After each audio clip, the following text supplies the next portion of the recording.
एक जगह राम कथा चल रही थी। पवन पुत्र हनुमान संयोग से वहीं से गुजर रहे थे। उनका मन हुआ कथा सुनने का, तो वो भेष बदलकर गांव वालों के साथ बैठ के राम कथा सुनने लगे।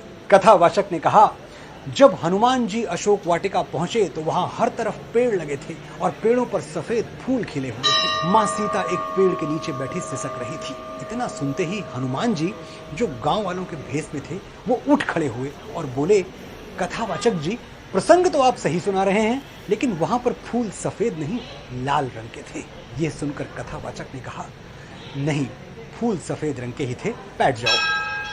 हनुमान जी अपने वास्तविक स्वरूप में आ गए और बोले, मैं स्वयं पवन पुत्र हनुमान हूं, मैं ही गया था अशोक वाटिका, मैं कह रहा हूं कि फूल लाल रंग के थे। कथावाचक ने फिर उन्हें प्रणाम किया और बोले, महावीर, वहां फूल सफेद ही थे। अब हनुमान जी बहुत आहत हो गए। उन्हें अच्छी तरह से याद था कि फूल लाल रंग के थे।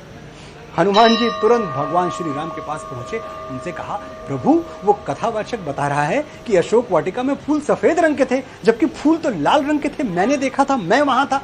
श्री राम मुस्कुराए और बोले, हनुमान, फूल सफेद रंग के ही थे।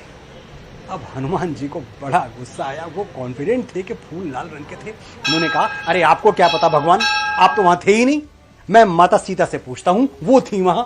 हनुमान जी माता सीता के पास गए।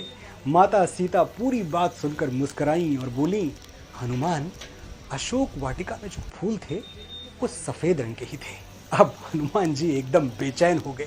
उन्हें अच्छी तरह याद था कि फूल लाल रंग के थे, तो ऐसा कैसे हो सकता है कि कथावाचक स्वयं श्री राम और माता सीता सब लोग गलत बोले। अंततः वो वापस कथावाचक के पास गए और उनसे कहा, आप ही शंका का समाधान करें।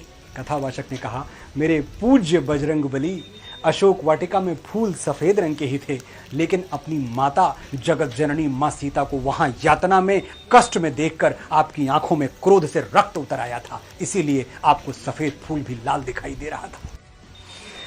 तो जीवन के फूल न सफेद रंग के होते हैं न लाल रंग के, वो उसी रंग के होते हैं जिस दृष्टि से आप उन्हें देखते हैं।